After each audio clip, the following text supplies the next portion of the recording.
Buddy, and welcome to ESO Daily. I am your host, Mystic Raven. So today I'm going to bring out a build prior to Morrowind's release, and I will explain everything in this video. But this is the Plaguebringer build for the Stamina Nightblade. So first off, I'm going to go ahead and get into it. Sorry guys. So the first thing I want to do is look at the character sheet. So my max stamina on this build is 36,451, max health is at 19,557, max magicka is at 10,113, and also to the right you're going to see my weapon damage at 2,507, and weapon crit is at 54.4. Now to the left you're going to also see that my health allocation is at 6 and stamina is at 58, and we are running the Thief Mundus. All right. Now let's go ahead and get into the gear. So this is a double stack set. We're going to be running Swamp Raiders. I love my Swamp Raiders on my Nightblade. Okay, I'm not even going to lie. And also we're going to be running the Aphinian Venom set. Now Swamp Raiders, let me get into this for the people who don't know. It adds 680 weapon crit, 127 weapon damage, 956 max stamina. When you deal damage with a excuse me, magical ability, your poison and disease damage abilities gain an additional 445 weapon damage for 10 seconds. That's kind of important for the Nightblade because Nightblade deals a lot of disease damage. Couple that with poison damage and you're really pushing out a lot of DPS. Also, we're going to be using, so I have the sharpen axe, I have the decisive axe, I'm still looking for the sharpen in this as well, and I have the sharpen Ophidian bow also. Of course, our monster set we're going to be running is Veladreth. Okay, this is infused, max stamina. The chest is Divine Ophidian Jacket of Venom. Now I want another piece in Divine. It's very important because I'm running the Thief, and I'll explain why once I get into the skills. But I do have the jacket in Divine. I also have the shoulder of Veladreth light in Divine. Keep in mind this is heavy and this is light to maintain our Undaunted passive. I have the Divine Swamp Raiders belt, glyphed max health.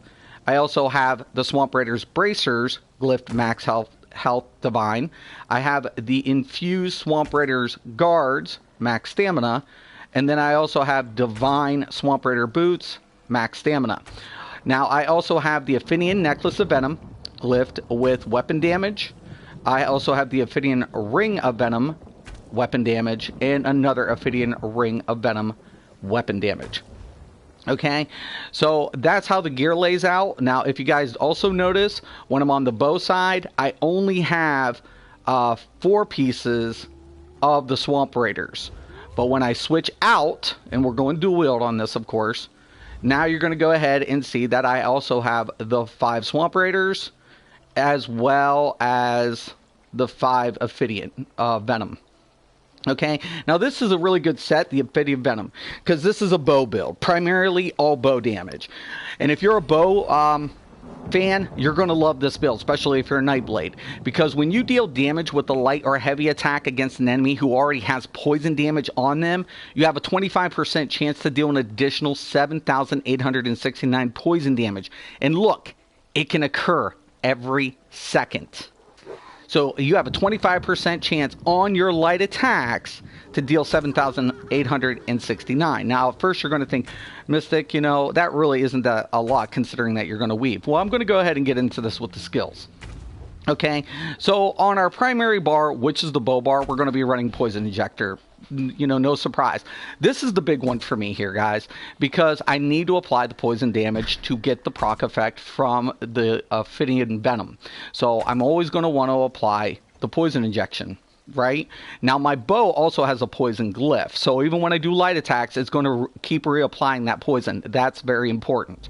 Also, you're going to notice I have Shadow Silk.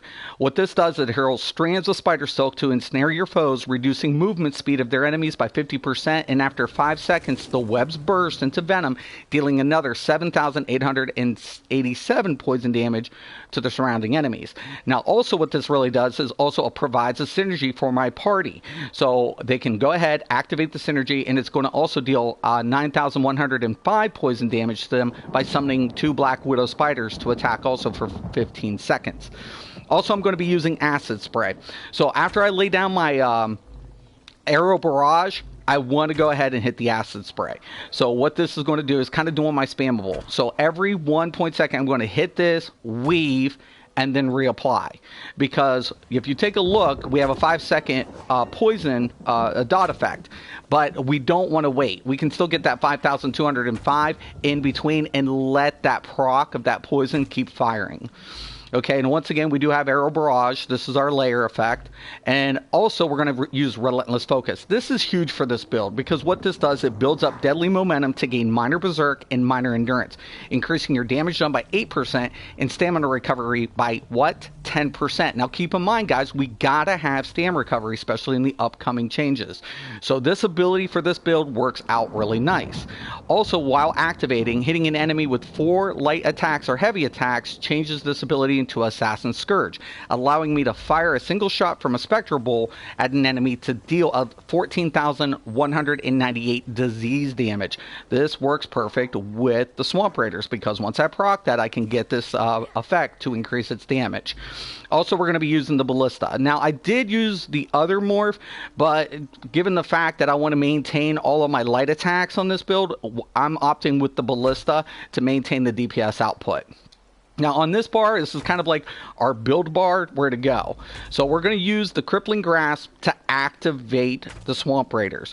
So what this is going to do, it saps an enemy's agility, bolstering my own, dealing 809 magic damage and an additional 5,255 magic damage over 8 seconds, and it also immobilizes them for 1.5, reducing their movement speed. Now keep in mind, I'm also getting that effect with Acid Spray, but this is my activation for my Swamp Raiders. Also, I'm going to use Shrouded Daggers for my builder, so I'm going to fire this, and this is going to deal 6,882 physical damage, reducing the movement speed by 50%. It bounces 2 times to other nearby enemies, dealing 8,251 physical damage on the first bounce and 9,884 physical damage on the second bounce. But what it's really going to give me is the Major Brutality, increasing my weapon damage by an additional 20% for 20 seconds. So I'm going to go ahead, fire this, fire that, and then I'm going to lay down the Lightweight Beast Trap, because what the Lightweight Beast Trap is going to do for me, it takes 1.5 seconds to arm, but when it's triggered, it deals 4,092 physical damage and an additional 11,902 physical damage over 6 seconds.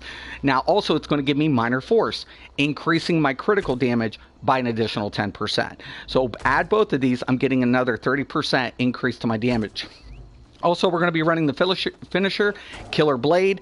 This, what this does is it punches them with 4,218 disease damage, deals an additional 300% more damage to targets at or below 25%.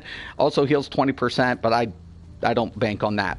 On this bar, I'm also going to use Camouflage Hunter. Why? I want my crit to stay around 55. This is going to push me a little over, but it's fine because I want that. Also, since my primary ultimate's the Ballista, I'm going to go ahead and slot Flawless Dawnbreaker. I'm not going to use it, but while it's slotted, it's giving me an additional weapon damage of 3% on top of the passive in the Fighter's Guild ability. Because for every Fighter's Guild ability slotted, I'm getting an additional 3% extra towards my weapon damage, which is, this is giving me 9% total. So I want to go ahead, and when I lay down these, I want to maximize their damage output for these two. Okay? So there's the skills pretty much, okay, guys? Now, keep in mind, what I've also opted to do is go with the axes. The reason I'm going to go with the axes is simple. When I'm going to do a light or a heavy attack with the axes, I have a chance to apply a bleed effect. This is a dot effect. Now, it's true that the swords would give me a lot more upfront damage, and if you want to do that, that's fine. But if I weave in between, I'm going to add another dot effect. So I want to keep putting on as many dots and poison effects as much as possible between my rotation, if I'm close enough. Now, I'll typically use this for finishers, so that's the only time I'm going to get up close with this build. Any other time, I'm pretty much ranged. Okay, so also we're going to go look at the champion points here. Now, this is going to change, so do not get set on this. But we're going to start off with the tower. So I put 1 in Magician. Why? Because I'm using a magic effect to proc Swamp Raider. So just 1. I'm using a Sprinter. It's going to reduce the cost of my sprinting by 1. Currently, we have Warlord at 12%. Now, this will change, and I will update this when Morrowind releases. Now, also, Arcanist, it's only at 1. Mooncalf is at 19.5. I am a vampire also, because I want that stamina magicka recovery. So I've opted to increase my health recovery by 10%. I will be weaving, doing slight heavy attacks. This will change with the update as well, but currently I have it at a nice 4.5. Mafal doesn't apply to PvE, but you know, for my PvP I have 11.5, and of course Tumbling's at 1%. Going over here, I have nothing into the apprentice. I have 31 into bow expert, giving me 11%. Over here, I got Thaumaturge up to 11%. Now, typically, you would say, why wouldn't you have it higher? Well, the reason being, Mighty is my base for my poison and disease damage. I don't want to drop that too low and sacrifice my base damage for my dot effects. So I'm going to keep this at 18.5, keep this at 11. I will be weaving, so I want precise strikes about 5%. And, of course, I lack penetration, even with sharpen, so I want to allocate about 3,465 into this tree as well. Going over here, I have Ironclad at 6.5. My resistance is 47. Once again, we know what that's for. It's PvP. Hardies at 15%. Elemental Defenders at 21. I want that a little higher because I am a vampire, so I want to negate that as much as possible. And of course, Quick Recovery, because I do want to keep that healing received up, is at 4.5. And that's the champion system. Now, I'm going to go ahead and I'm hoping to queue a daily just to kind of go over it. And we have Elden Hollow 1, White Gold Tower is the other one, I know that, and Blackheart Haven. Now I'll queue them both, normal and vet. So White Gold I might wait. So we're looking at Elden Hollow 1, Blackheart Haven.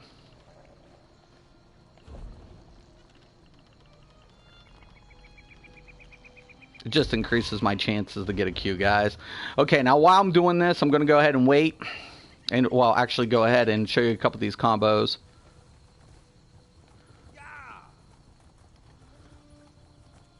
I'm in the middle of something. Oh, sweet. It's normal, but whatever.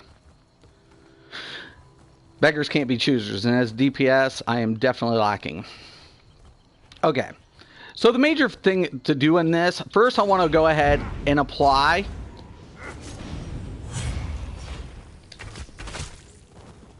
Okay, and once I hit with the poison injection, I'd follow up. Of course, I'm going to kill everything pretty easy. But the rotation's very important to get down.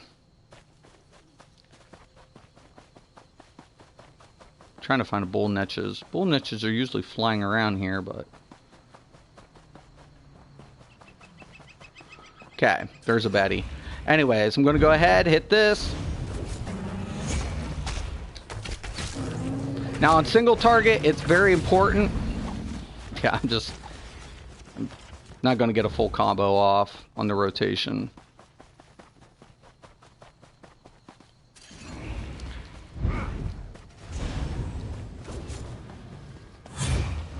Now, once I activate this, I want to go ahead.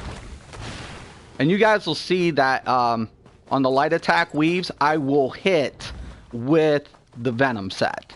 That's why I want to use this. Because what these skills give me, I'm going to have to weave anyways with the Spectral Ball, with the Relentless Focus, right?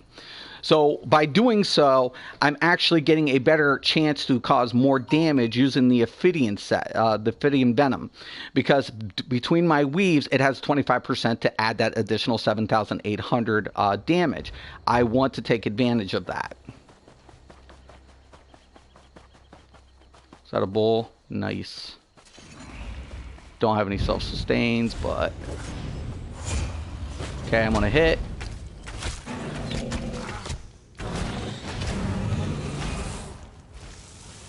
Draw up heavy.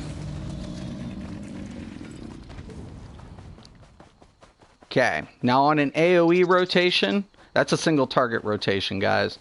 On an AoE rotation, it's going to be a little different. Now, typically, you would go ahead and you would still hit with the builders.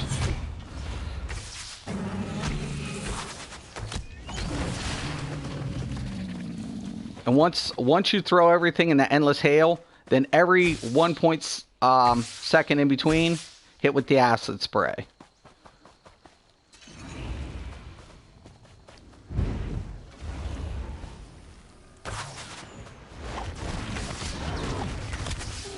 Just like that. That's how you use your AoE rotation.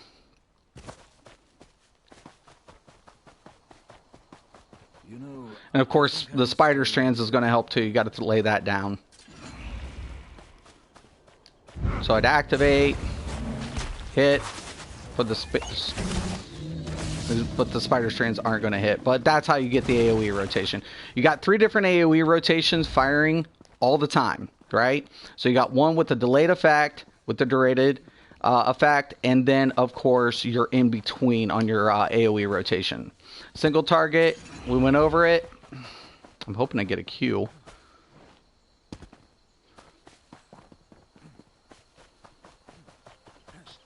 Once again, single target, activate, daggers. That's what I get.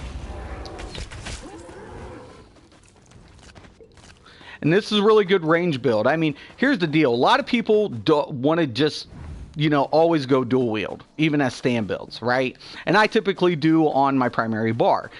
But now, since things are changing, this build is going to become more relevant. Why? Because we're going to be weaving. We're going to be using light and heavy attacks between rotations. So this becomes a very much a viable build with the upcoming changes, and it's still effective as of now. So even with the changes, I don't have to switch out the build option. I just have to change the champion system around and make sure I get a little bit more on regen. So one of the things I'm going to go ahead and do and look towards is looking at changing one of these weapon damage for a potential regen, because I gotta have the thief. The thief is going to be a must-have for me, so I'm going to maintain that. And what I want to do is just go ahead and slot in one regen. Currently, my regen's less than 1,000. So I want to go ahead and bump that up to about a nice moderate between 11 and 12, even on this type of build.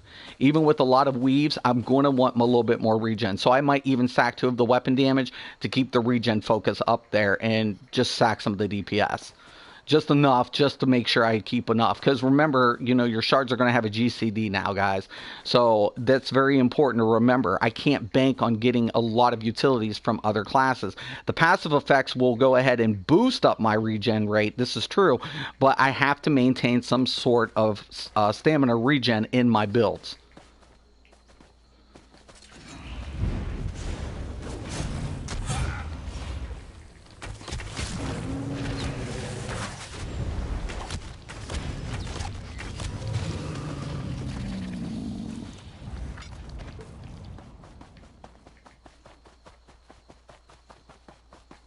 Okay, let me go ahead and go down here. I'm still surprised I'm not getting a Q. This is crazy to me. Let me try something. Alrighty, let me leave Q. And we will also do randoms. At this moment, I'm trying anything, guys.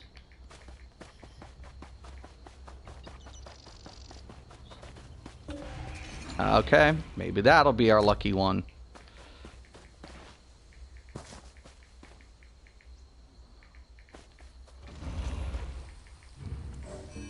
Yay, sweet. Okay, Fungal Grotto 1, normal. I mean, it'll go by quick, but...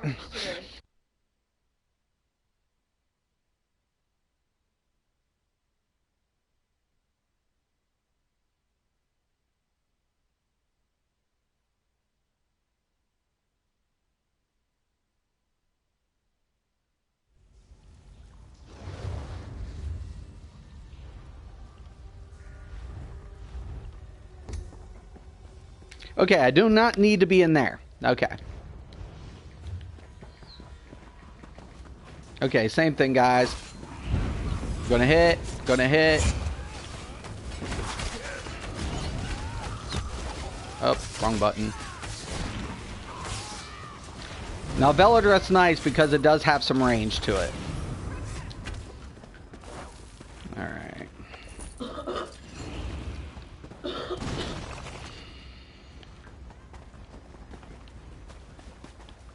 I do not know where the other person is. Put on my regen.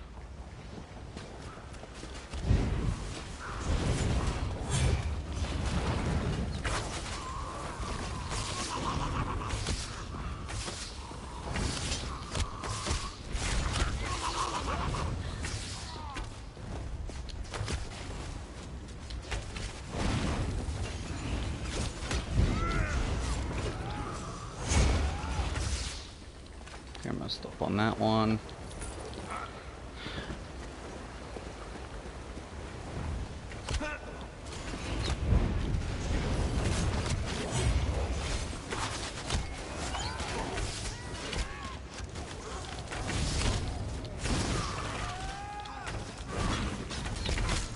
Sure, I like the boss on me.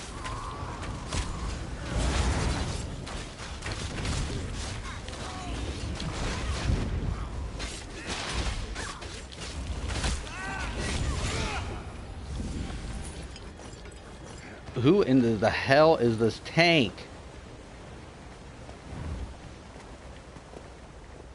Oh.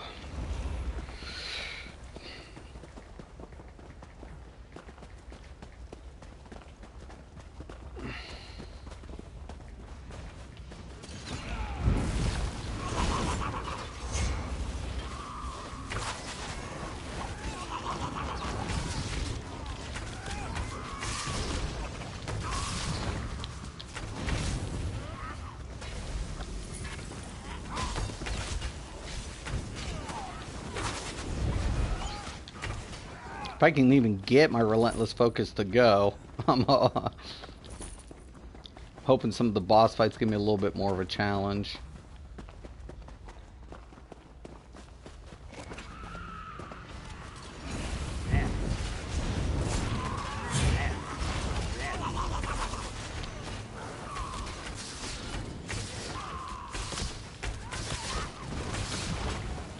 Okay.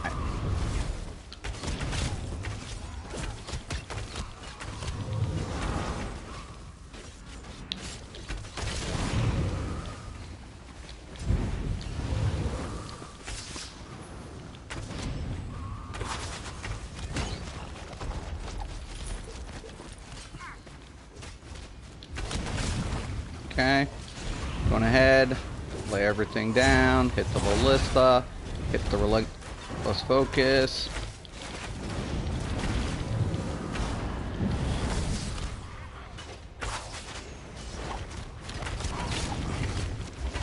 Once again, keep the relentless focus, keep everything up.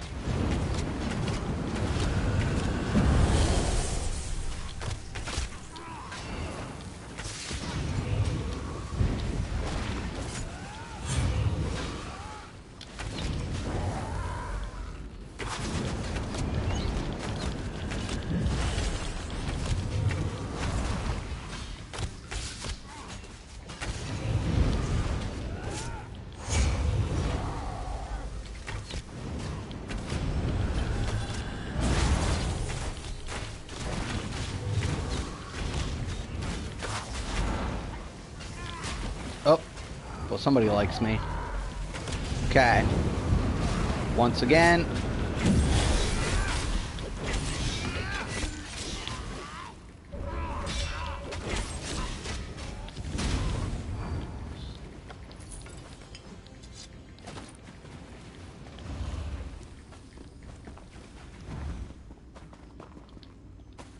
There's the heavy sack.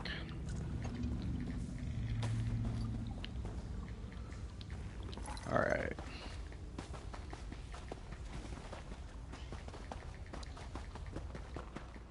Now you can boost up some of the finisher, but you'd be sacrificing your rotation a little bit more. So to me, it's kind of important just to get a solid rotation. If you got a sack somewhere. Okay, we're missing another DPS.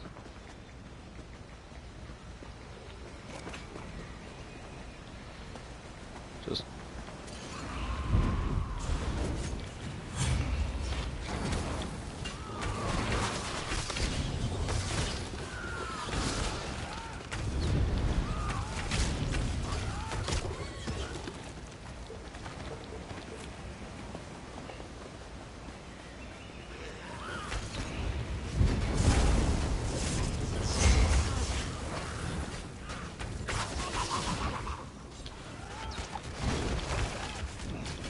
Uh-oh. I'm lagging. That's not good.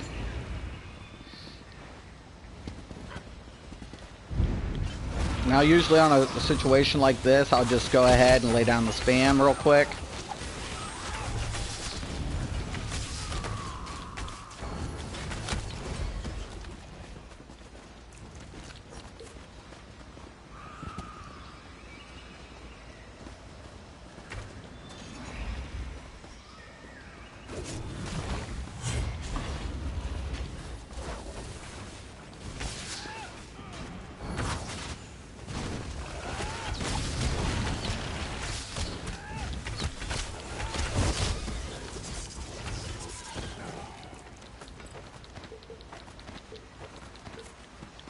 Alright.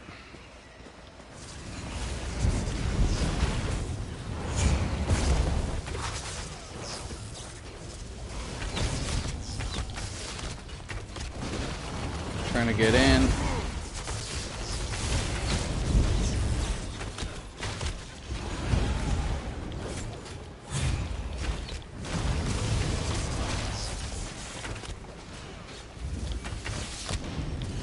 Okay, moving in for the finishers.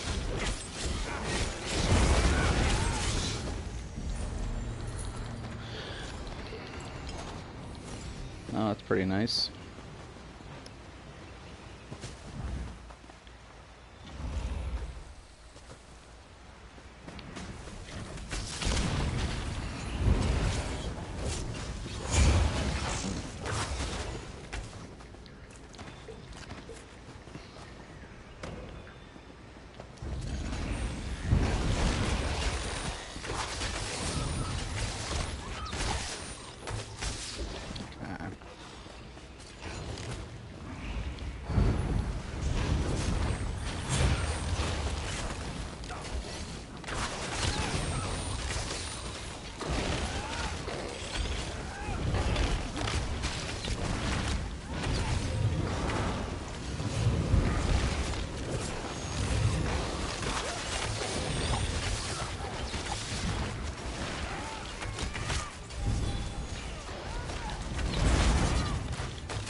Oh man, is it going to be one of these fights? Please get this thing under aggro control. Now.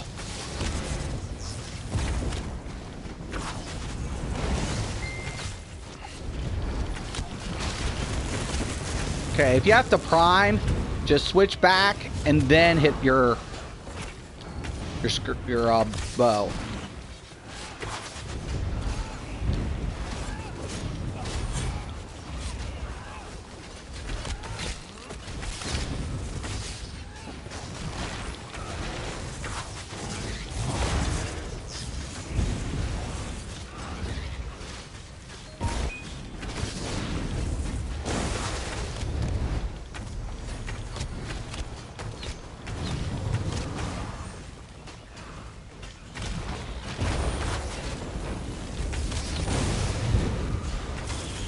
Okay, going to go in, run up the finishers, do the cancellation in between.